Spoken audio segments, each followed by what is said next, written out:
Jackie Wilke from First Trust. Welcome to Bridging the Gap. So excited to have you. How are you doing? How's everything in the Midwest and Chicago?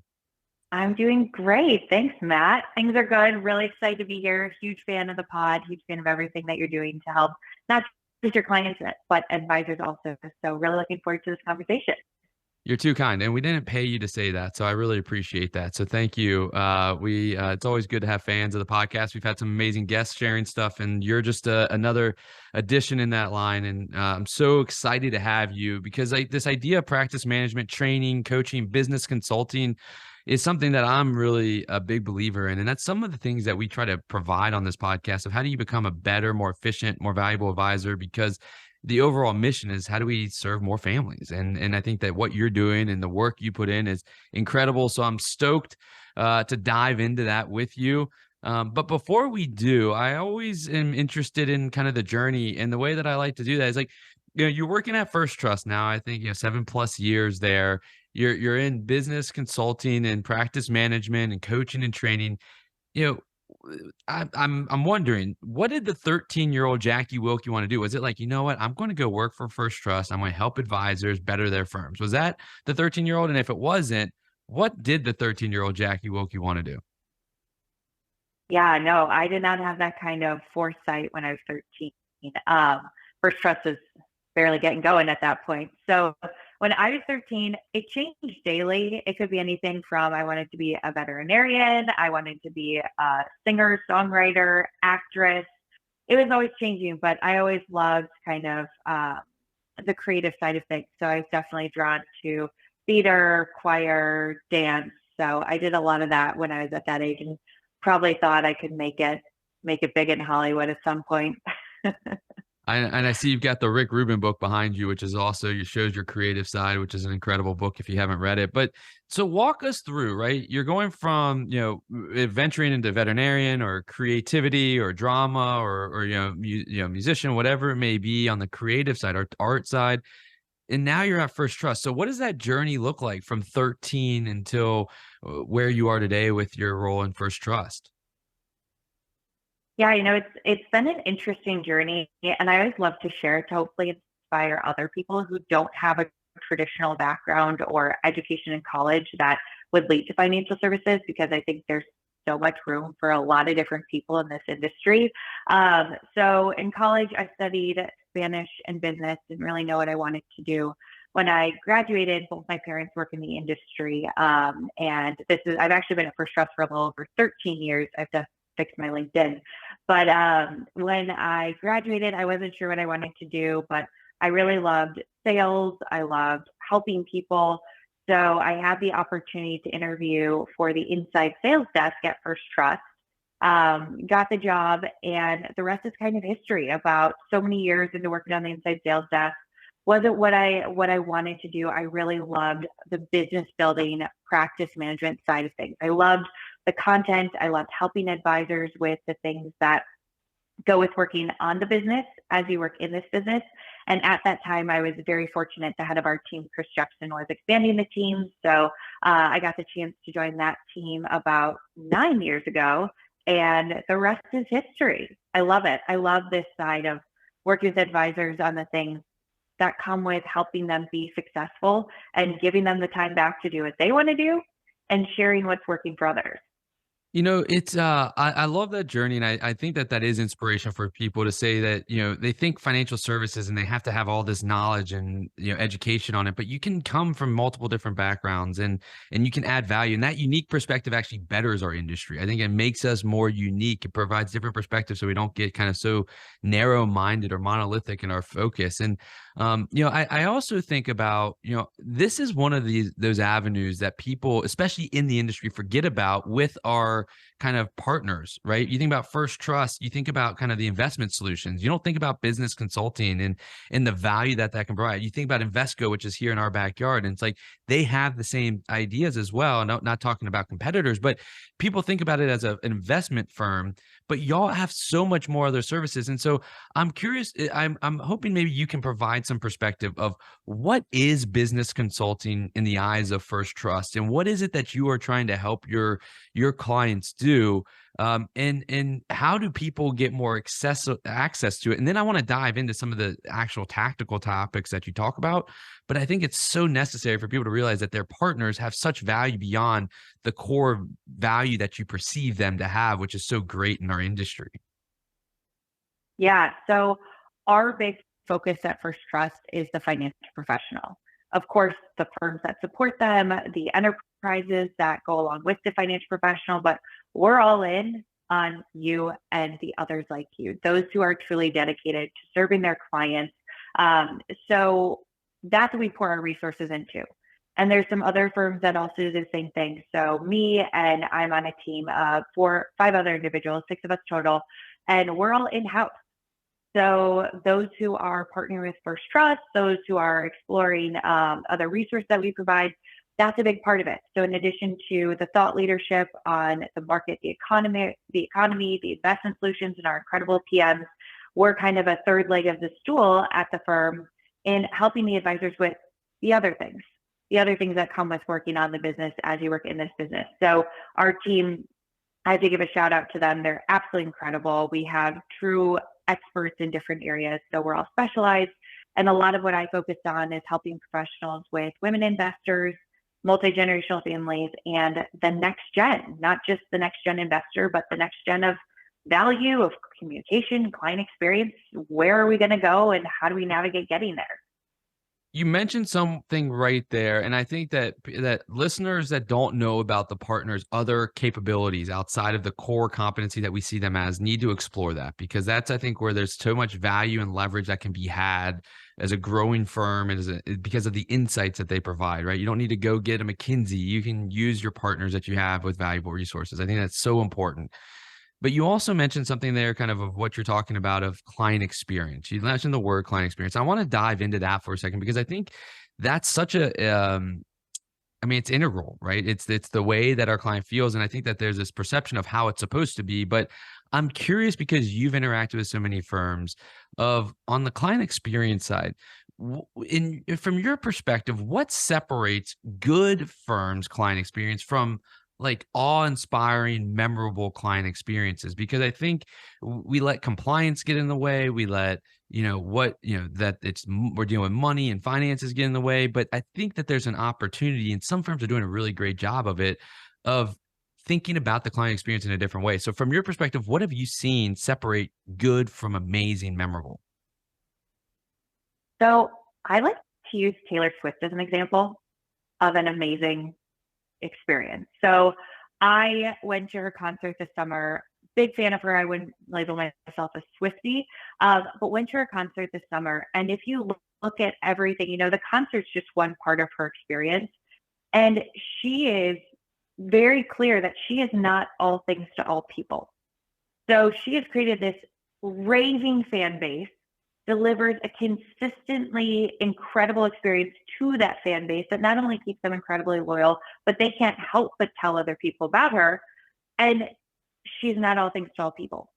So I think what really separates a good client experience from a great client experience is one that is highly relevant to the target audience.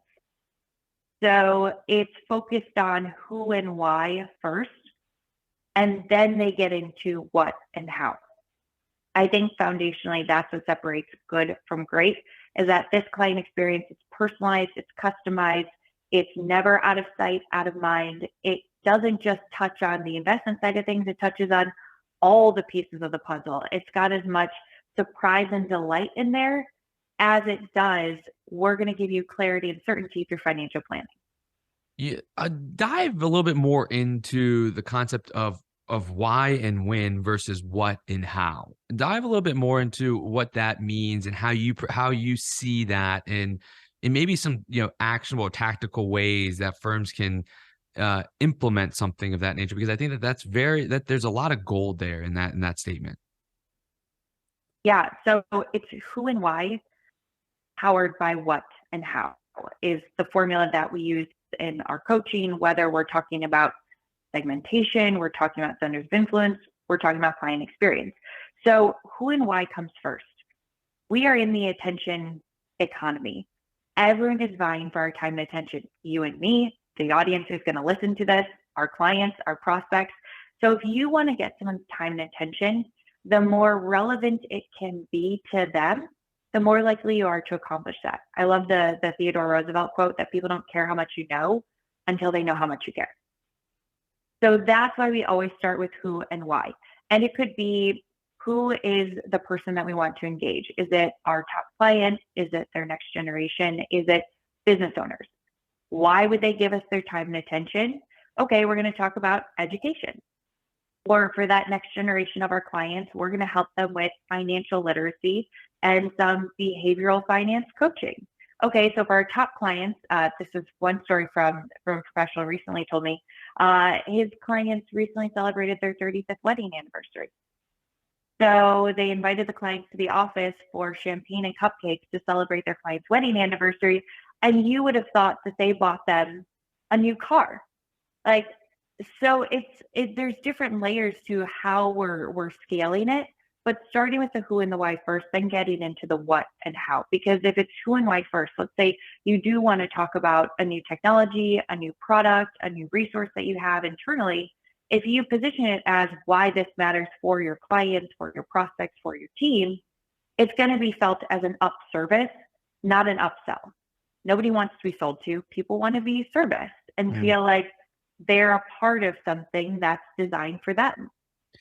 Yeah, and it does, and it not only, and I apologize, I got the why and when instead of why and who. It's a matter of being intentional on who you're serving, and understanding not only why they need your help or who you are. Also, it's a matter of what is your why and what are you trying to provide. You know, the question though gets to, and I think about as I'm listening to that, of like the how and the what. It's like that seems like a lot, like the cupcakes and the champagne. Like there's thought that goes into that, and I think that advisors just react to those things like, oh, it'd be cool, but there's got to be a formula, not a formula necessarily, but a way to processize and organize so that you can execute on and provide those types of moments. And I think that it probably surrounds the CRM, and there's probably not enough utilization or depth of utilization with that. But how do you see that firms are able to be like really good at that and not just be reactionary, be like, oh, let's just do this on the whim, but like be really intentional and consistent? Because I think consistency is also a key of this. If you just do it once and then forget about it ever again, it's like you woo them for a year, but then they're like, well, where was this again? They forgot about this. So what are your thoughts on that side and how people can implement that?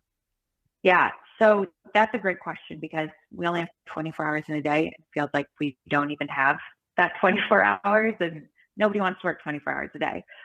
So with the client experience, ways that people are building and scale, a big part of it is pre-planning.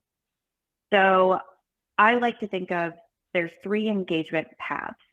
All we do, all we say can be broken into a one-to-one, a one-to-some, or a one-to-many. So with your, like, let's say you're planning for 2024 and you're thinking about your content, what you want to be talking about, when certain campaigns you're going to be doing, maybe some surge meetings. So who is that going to be for? That's probably going to be more of your one to some. So smaller groups, audiences who have something in common, like business owners, retirement income planning. That's your more one to some, people have something in common. So you can plan for that in next year. Who do we want to engage from more of a niche standpoint? What's the content that's going to be relevant for them? Your one-to-ones are team efforts. So we have a team that anytime clients are either coming in for a meeting or it's virtual, someone is on there with them ahead of the meeting starting, or they're in the room with them ahead of the meeting starting, and they are just there to collect the data. How are the kids? How was your trip to Italy? What are you looking forward to this year? How's everything going with your parents? They are just there to chit chat, but it's not chit chat, it's intentional, right? It's reminding our clients how well we know them, which is a huge experience in itself because people want to feel the love, they want to feel seen and heard. But that data, like you said, they're now bringing that back. So whoever then goes in and runs the meeting, they're at the computer putting it into CRM. So everyone on the team has access to that data. And some teams have even started to allocate a surprise and delight budget. So let's say someone's talking to a client and it's a one-off and they say, yeah, we're taking the grandkids to Disney for the first time. Whoever hears that, they can go into the surprise and delight budget and maybe they send a couple plush Mickey and Minnie toys to the grandkids ahead of that trip. They're empowered to do that. So it's a team effort is how we get that scale. The other side of it, I would say, is, and I think I'm going on tangents here, but the other side I would say is they're leveraging and outsourcing as much as they can to get more efficient. So whether that is technology, leveraging other partners, other resources, they're doing everything they can to get more time back for those human to human relationship developing experiences. I don't think that you're going at tangent at all. I think that that's such quality insight because it reminds me of like the Ritz-Carlton way. And like, it's just that you're training people on intentional chit chat and hearing to find opportunity to do something without being told to do it. And I think that there's a skill in that I don't know if enough firms are providing, given that we're a service-based firm. We look at Ritz-Carlton and we laugh because it's like, well, they're a hotel and they should do that. But we're in a service-based business. We should be doing that as well. We should be, hearing about their pain points and trying to think about how we can solve those with some surprise and delight. I love that mentality. I don't want to go down too much of a rabbit hole here, but I want to just for a second, and then I'll get us out of it. When it comes to, I love the idea of like sending someone in and have that intentional chit chat, and then the advisor comes in, and it just doesn't feel like you're doing like a survey. But then you put it in the CRM. I think that the challenge I've always experienced with the CRM, and I've seen other firms is that like it becomes overwhelming. Like, how do you organize this type of information? And I'm curious, as y'all have gone in and helped on the consulting side, you don't have to give specifics, but broadly speaking, like how do we think about organizing all of this data in our CRM to make it easily accessible and actionable for us and all of our team members? So it's not just reliant on one individual from that standpoint. How do we empower more of the team to take action on that and access that data? So I can't speak to the CRM so much. That's outside of our wheelhouse, the specific technologies that folks are using. But what other teams are doing on the other side to encourage, empower, and kind of set the expectation that this is important in how we serve our clients is they set meetings. Some teams will have a business development challenge once a month or once a quarter. So they'll sit down as a team and they'll say, okay, what do we want to work on? Everyone gets assigned roles and responsibilities. They've bought in, they're taking ownership, there's open communication. So sometimes they'll make it fun, like little challenges throughout the year. Others will have very structured processes for, we have a marketing meeting once a week. Once a month, we talk about client experiences. What do we have coming up? What events, what education? Who's brought up something in conversation that we need to do something about? That's more of your one-on-one, highly personalized, highly customized. So I'm not much a help on the CRM side of things, but for other processes, setting things internally as an individual, as a team, that gives the time that you need dedicated when you have so much else going on. So carving out the time. I mean, I think that that provides some really great insight in my mind, because it's like, well, there needs to be a dedicated meeting to, what opportunities for us to surprise and delight are there coming up, right? We can't just expect it just to kind of happen, right? If you want to make it intentional and be proactive, you have to put process around it. And I love that idea of doing like a quarterly meeting or a monthly meeting of like, hey, here's some people that I've taught. Here's all the people that we had meetings on. Anything that's coming up this month that we can do. What would we do? How do we brainstorm and ideate and be creative on doing something interesting for them, and not just putting it on one person's shoulders like the CSA or the CSM. And maybe they put a task in the CRM to help remind them, but get creative and bring multiple perspectives. And I think like if you can, invigorate the team and have fun about it, it's going to show to the client, and it's just going to create more raving fans, and it's going to help your referral numbers. So I think that there is something really valuable in that. I want to transition a little bit to communication and really communication with kind of this generation that's been growing up in technology. I've had a few people on the podcast from like Gen Z, and I'm also very tech oriented. and this is a generation that comes from and they're inundated with content all of the time, right? It's so easy to capture content. There's such easy to get conflicting content as well on different on even the same topic. It's confusing. There's a lot. It's noisy. So I'm curious, how firms can connect and communicate in this environment effectively. Like, what are some of the key points to build a strategy around to be better at that, that some of the great firms are doing, or maybe some firms aren't taking advantage of that they could? So when you're trying to connect with these younger generations who have more options than ever before, on their phone, they can get access to the market. That's why nobody's going around calling themselves a stockbroker anymore, because there's no value in that. I can do that on my own. So when they have so many options, part of it's going to be not telling them what to do. With these younger generations, they want guidance. They don't want to be told what to do. That's something that can definitely create a challenge when you're trying to connect with multi-generational families, is if the kids feel like, I do know about this stuff. I've tried investing. I'm curious, or I read a lot.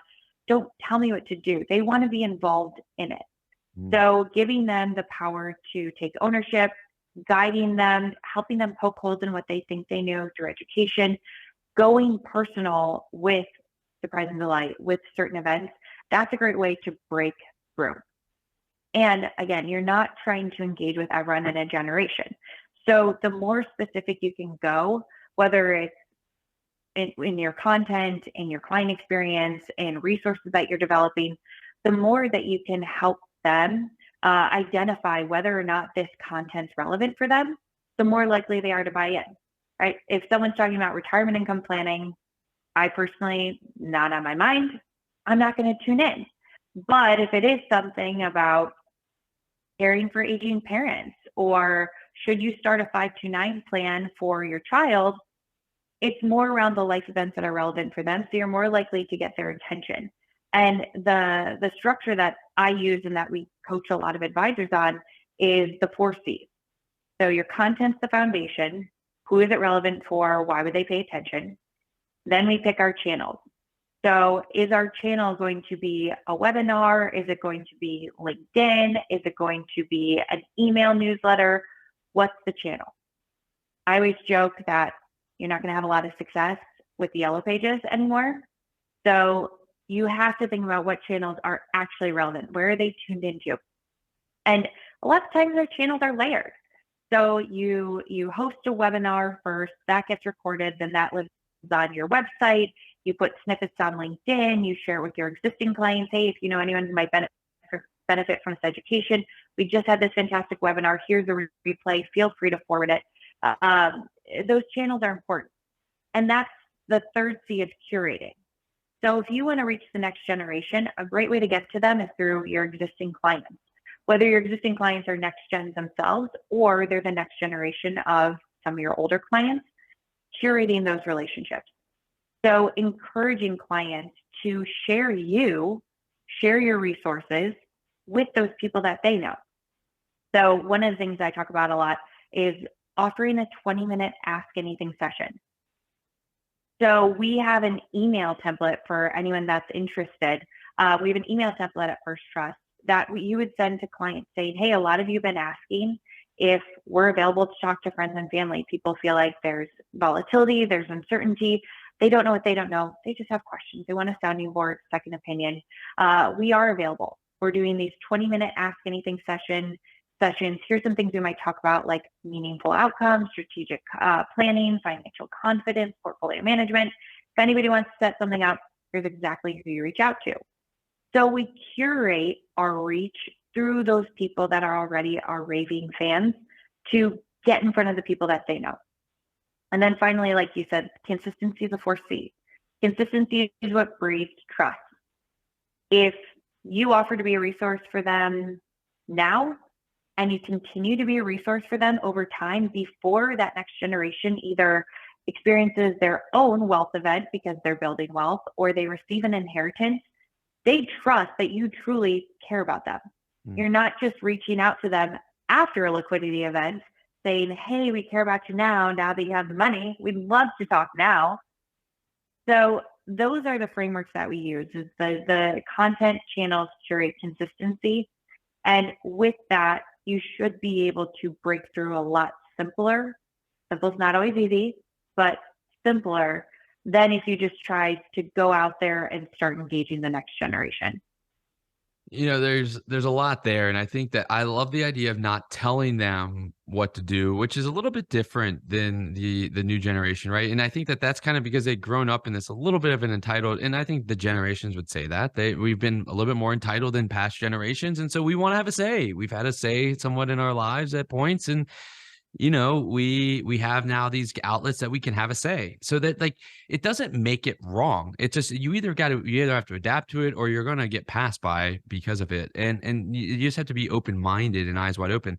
The idea of content generation is something that I think scares a lot of people, because like, I'm not creative, I don't know where to start. Well, now you have a lot of tools with AI, but it's also, you don't have to create new content for every channel, right? It's like the omni-channel idea is like, create a blog, turn that blog into a social post, turn that into a podcast, turn that into a webinar, and you now are using the same content again. So you have now 5 pieces of content.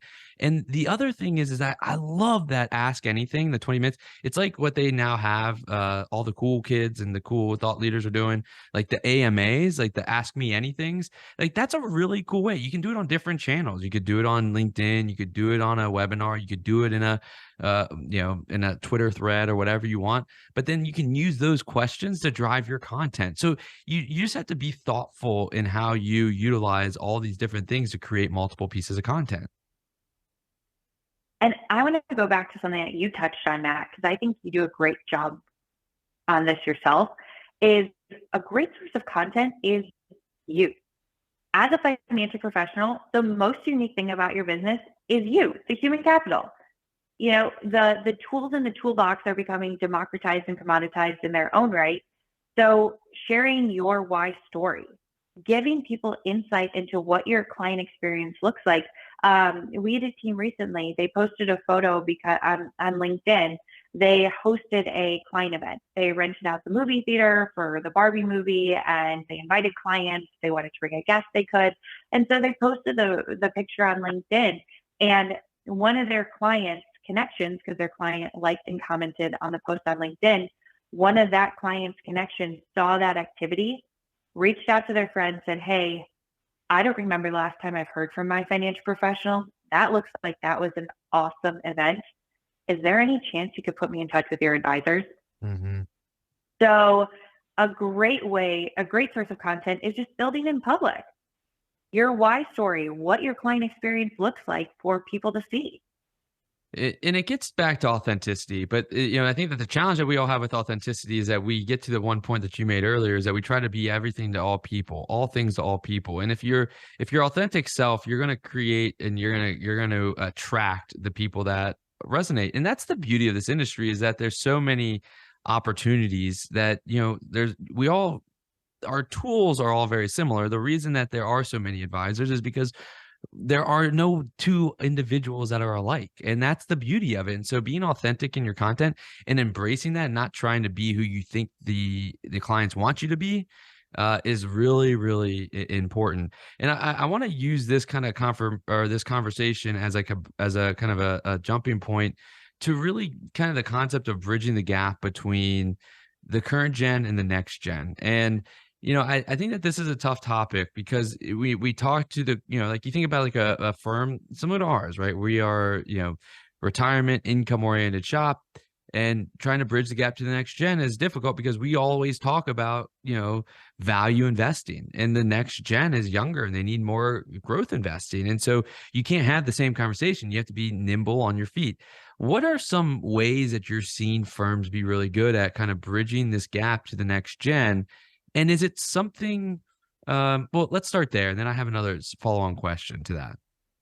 So I believe that there are 2 next gens in our industry. So you have your clients' next gen, which your clients that are 70, 80, 90, that next generation is much older. They are your ideal client if you are focused on retirement planning. So making sure that first you fortified with those older clients. So I'm going to talk about how in a second, but that next gen is very important because you're at risk in your own business that if wealth is transferred, and again, the first time you reach out is when they're later in life, they're going to feel like, all right, you've had 30 years to reach out to me. Now you're reaching out just because I'm the decision maker. And that happens sometimes with women too. If one spouse passes away before her, she's in charge. That's when she gets contacted. That's like consistent communication. So important. And then you have those younger generations. So wherever you're at with existing clients, older kids, or you're getting down to those 30, 40-year-old, even younger, again, content's a great way to bridge that. And there's a team that has done a great job with this. So we were talking about content. Let's say you're going to host a webinar on what to do if you're getting married. Or like we have a team in Chicago, every May they host Adulting 101. It's a webinar just for college grads. So when they share this kind of content, they'll email their existing clients and say, as you know, we work with clients from all walks of life. We do have a particular expertise in retirement income planning or retirement planning, just for example, retirement planning, but we also serve the multi-generational family. We have an upcoming webinar. It's focused on those who are graduating college, moving into the real world.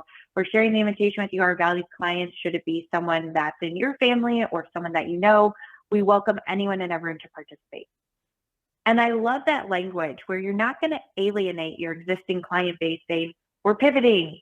We no longer do this thing that we've been really, really specialized in or really, really good at for a long time. And you're able to expand people's perception of who they might be sending your way, whether it is within their existing family or it's other folks that they know. The other tool or resource that we have is called the family phone call. It's the number one process that I do coaching on, and it's very comprehensive. We have a video, scripts, checklist, timelines. We're trying to make it as simple as possible. But this was designed by a team in California years ago. And what they realized is, okay, we need to get to know who's most important to our clients. And they use that language, whoever's most important to you. It could be the family that their clients chose. It could be the family that's blood related, or it could be a mix of both. Whoever's most important to them, the family phone call is simply for us to introduce ourselves. Let them know who we are, what we do. So teams involved, clients are involved, whoever's most important to them. Thanks to Zoom and WebEx, it's much easier to facilitate this. And then they leave them with a resource. Either we'll do a financial plan for those who are interested, a 20-minute Ask Anything session on demand, access to our newsletter and all of our events, whatever the hook is. But it's been incredibly powerful because that call itself is 10 minutes. It's not a 2-hour family meeting right off the bat. It's just to get over, like you said, bridge, so that those people most important to your clients know if they ever needed anything, they can come to you. It's confidential, it's complimentary. Everyone has those clients that they don't want the kids to know how much money they have. That's completely firewalled. We're never going to talk about that unless you ask us to. But we're just positioning this resource, which adds value to the clients because now their loved ones will most likely go to the experts rather than the internet or their friends who don't know anything. So I think those simple ways with that language of, as you know, we work with clients from all walks of life, deliver something relevant to that audience that you want people to send your way. But also the family phone call has been incredibly powerful in bridging that generational gap within families. I love the family phone call. I think that that's just like keep it short and sweet and just tell them a little bit about you. Be vulnerable on your story and let them find a connection point that they can hinge on, whether it's you're in the same ages of kids or school or background, or let them see that you're human and you're not just on a sales pitch. I think that that's phenomenal. That's such an easy win. I, speaking of next gen, I'm just curious on the perspective, and this is kind of maybe come off as like, Matt, you're off the wall. But we think about this generational shift in wealth, and everybody talks about this massive amount of money shifting from the current generation to the next generation, and that the need to focus on the next generation. But in reality, the next generation, right? If you think about kind of an heiress or someone that has the money today that passes away and passes it on to three heirs, if they have $3 million, they're going to pass $1 million on to each heir. And now a firm goes from serving one individual with 3 million and understanding their needs to now having to serve three individuals for the same fee. So you're now having to increase the number of people you serve for the same fee, which then begs the question: is it the best use of time for advisors to focus on the shift of the next generation of their current clients, or is it better to focus on going and getting the next generation of the clients that are somewhere else so that when they do inherit the money that you then can get that money, or just go and grow in a different way? I'm just curious about this because it means that like you're going to have you better be really efficient to serve the same amount of revenue. And is that the best utilization of their time? I love this discussion. I think that's a great question because you're asking the question that a lot of other people are probably thinking to themselves, but don't want to ask because you should connect with the next gen. So, couple layers to it. Yeah, if you go and work with younger generations now who will probably have inheritance down the road, you've locked them in. So you will have a wealth transfer coming. But how much it is, that's TBD unless they're really open and share that information. But when it comes to that existing client, let's say they have the three kids, why the family phone call has also been so effective is because it gives financial professionals a look under the hood. Mm. Who is in that family tree? Where are they at? Because not everyone in that family tree is going to be a good fit, not just from an efficiency standpoint, but also from a personality standpoint. I'll never forget, I had a team in Texas. They called one of their family phone calls the longest 10 minutes of their life. They were on a call with one of their clients, his daughter and her husband, so daughter, son-in-law. And the whole time the son-in-law is asking them, well, what are your fees? What was your performance? Here's what I got out of my portfolio. Why would I work with you when I can do this on my own? The team in Texas was like, holy cow, this is really great data for us because if something happens to this client, wealth is transferred, that daughter and son-in-law are not going to be a fit for us. So like you said, they can be okay with that asset attrition happening. It wasn't a risk because they planned for it, and they can grow 10x over here. And I think part of it is just sometimes taking it case by case. If that $3 million client passes on that $1 million to those kids, what do we know about those kids? Are they building wealth on their own? Is there maybe a wealth transfer happening for an in-law that's coming their way? So it's hard to say. Every business is equipped differently. Those next three kids might be great clients for your next gen financial professional. So it might be a great relationship for them to own. So there's a lot of ways that you can go about it, but it really depends on the financial professional and how their business is structured. But Yeah. I always like to emphasize, don't be afraid to say no to your clients' family members. Yeah, I mean, I think that it's just like kind of like it feels like it's dirty to say no, but I mean, it just may not. As I've dug into this, everybody talks about the amount of wealth, but the number of people needing to be served is going to become exponential. And that can cause strain. It also it is why you need business consultants like yourself to help you become more efficient and more focused on who you are. And they may not be the right client. I love the idea that that Texas firm of like, okay, I hear the clients, like I know that they're going to leave, like we got them for about 10 more years, and like the business planning that could be done with that is incredible. It's like, all right, I need to go grow this much so that I can ensure that we offset this and show growth on that side. I want to do one last question for you before we get into the wrap up questions. I mean, we could talk for hours. I think this has been super intriguing, and I love your insight. Is you did a LinkedIn post, and I'm looking at it here, and it was a really I mean, all your LinkedIn posts are great, and but this one was all about the modern advisor, the modern philosophy, and the idea that what clients want is not what you think that they used to want. It's not what the clients used to want, and it's more about inclusion. It's more about partnership. It's more about training, coaching, not being the stockbroker, like you said, and that makes tons of sense. And a lot of people are starting to talk about this more modern advisor approach idea.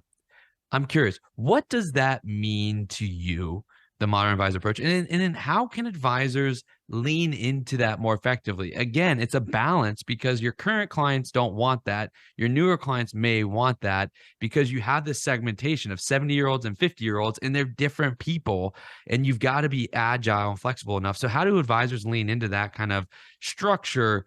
And what is the modern approach in your mind? In my mind, the modern approach is more human centric, but powered by technology and digital. So it was so interesting. I was talking to a young woman. She's a senior at University of Arizona, which I know kind of rivals there from ASU, your alma Yeah, mater. Robin, you But throw that in there. I mean, unbelievable. All right, we're gonna cut this one short. I'm not just trying to kidding. start Yeah. anything. Not trying to start anything. So she's a senior there, and she's just asking about my journey in the industry, and she's doing some informational interviews, trying to figure out what she might want to do after graduation. And she asked me, she said, "Do you think human advisors will continue to exist?" Because she's wondering, do I go into this industry that might become irrelevant? And I said, more than ever. Not all human advisors will continue to exist, but those that lean into the human centric side of it will absolutely. There's so many folks who are way more qualified than I am, and I know some have been on your show that talk about financial therapy, behavioral finance, not just goals, but values, finding out your client's why, asking questions and asking 3 more follow-up questions. So those that really lean into the human-centric side of things, they have a great client experience. It's personalized, it's customized. They're never out of sight, out of mind. And the way we do that is powered by technology, efficiency, structures, outsourcing. To me, that's the modern financial professional. And it's interesting, Fidelity actually did a study, kind of speaking to what you were speaking to. They found that 85% of investors in Gen Y and Gen Z that they interviewed want slash hope to have behavioral coaching. So the modern financial professional in their eyes is not just someone giving advice, but it's a coach, a confidant, a guide, someone that's going to be their first phone call so that they're all things to those people. Such a different approach and a mentality that's going to make people, especially those in the industry today, a little bit uncomfortable. But I think it is the like the life coach therapy type mentality that is at, money's at the core of all of this. And I talked to Reese Harper about this before of Red Elements, and it's like, self-actualization. People need, you're at the core of that. And you need to be helpful. And if you're only focused on one side, if you think money, mind, and happiness, and at the center is where we are, if you're only focused on money, you're missing out on mind and happiness, 2/3 of the equation. And the one equation that you're looking at is out of your control. Mind and happiness is more controllable than money.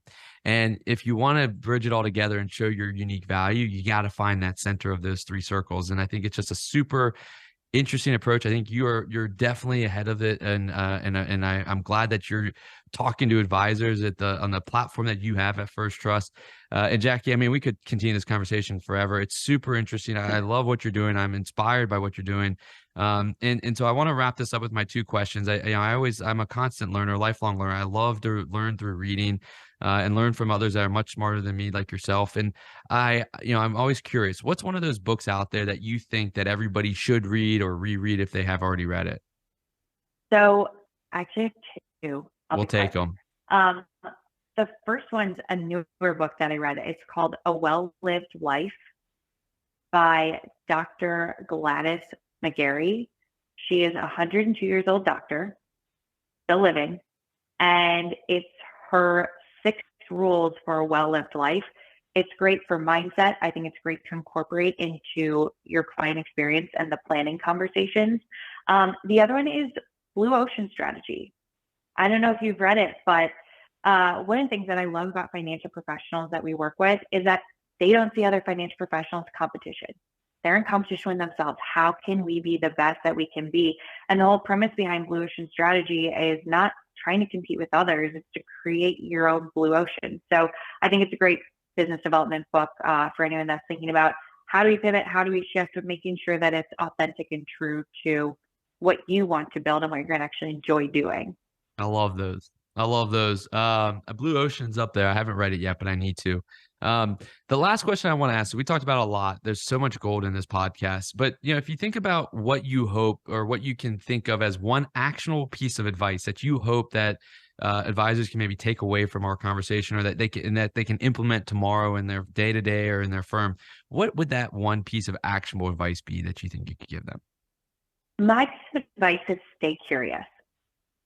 That's something that I try to live by, is stay curious.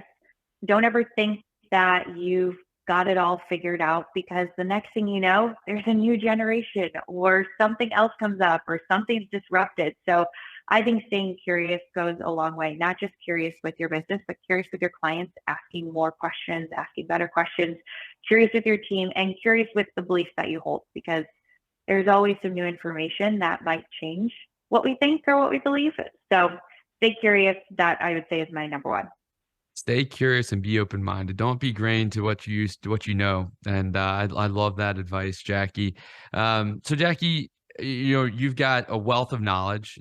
You've got such a great perspective, and I know that many people are going to want to continue to follow you. So what's the best way for people to follow you and get in touch with you and stay in touch with you and continue to follow you on your journey?